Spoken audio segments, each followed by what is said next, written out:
सर्वप्रथम मैं बाबा अम्बेडकर जी को सत नमन करती हूँ। यहाँ बैठे हमारे सभी बड़े भाई और छोटे भाइयों को मैं अभिनंदन करती हूँ और सभी हमारी माता बहनें जो भी बैठी हैं, बच्चे बैठे हैं, उन सबका मैं अभिनंदन करती हूँ। बाबा अम्बेडकर जी के बारे में आप लोग सब जानते ही होंगे कि वो शिक्षा पे बहुत ही ध्यान देते थे। जब हमारा देश स्वतंत्रता के लिए लड़ाई कर रहा था, स्वतंत्र होने के लिए बहुत से लोग उसमें लगे थे कि कैसे हम अपने देश को स्वतंत्र करें। तो बाबा अम्बेडकर जी ने कहा कि स्वतंत्रता पाने के लिए सबसे पहले जात पात से ऊपर उठना होगा। जात पात कुछ नहीं होता है, ये सब हम मनुष्यों का बनाया हुआ है। और उसके बाद यदि आप शिक्षित होंगे, शिक्षा पे उन्होंने इतना जोर दिया और वो खुद भी बहुत पढ़े उस जमाने में, जो कि उनके सिद्धांत पे आज तक हमारा भारत चल रहा है। तो शिक्षित होना एक देश को, एक राष्ट्र को, एक शहर को, एक परिवार को बहुत मजबूत बनाता है। ये उनका बहुत बड़ा ही सिद्धांत था। उसी सिद्धांत पे चल के हम सबको अपने घर को, समाज को, बच्चे को और अपने शहर को जरूर समृद्ध करना चाहिए। इसीलिए मैं भी शिक्षा पे बहुत काम करती हूँ।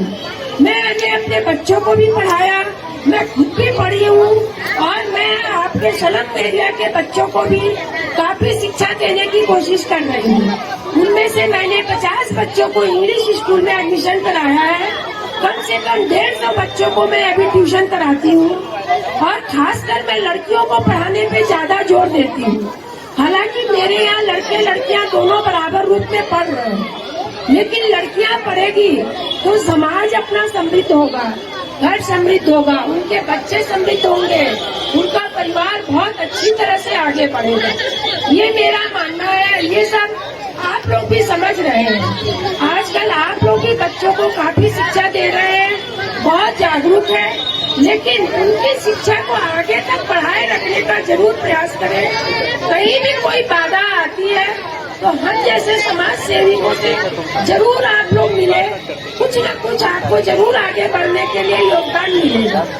तो ये जो मेयर का पोस्ट है, ये मुझे लगा एक समाज सेवा का बहुत बड़ा मंच है, इसलिए ये महिलाओं को मौका मिला है। इसके लिए मैं आगे आई हूँ कि यदि मैं जीत के आती हूँ तो शिक्षा के साथ साथ महिलाओं की सुरक्षा पे, सफाई पे बहुत सारा ऐसा काम है जो हम लोग यहाँ सब कुछ मिलके जुल के कर सकते हैं। और सिंगल विंडो में बनाऊंगी जिसमें कि जिसकी जो समस्या होगी वहाँ लेके वो आएंगे और वहीं से जो समस्या जिस विभाग की होगी वहाँ उस समस्या को भेजा जाएगा और उस संबंधित जो भी उसके काम करने वाले हमारे अफसर होंगे, जो भी हमारे कार्यरत होंगे, वो लोग जल्दी से जल्दी उसको निवारण करने की कोशिश करेंगे। ये मेरा सबसे पहला एजेंडा है। बहुत लोग पूछते हैं, मैं कहती हूँ इस एजेंडे पे आप आ जाइए तो हर कुछ हम लोग कर सकते हैं। उसके आगे करने के लिए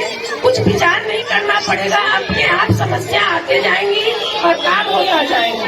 बस इससे ज्यादा मैं आप लोग का समय नहीं लूंगी क्योंकि काफी देर हो चुकी है और आप सबको भी घर जाने की हड़बड़ हो रही है, मुझे समझ आ रहा है। इसी चीज को कहते हुए मैं अपने शब्दों को समाप्त करती हूँ।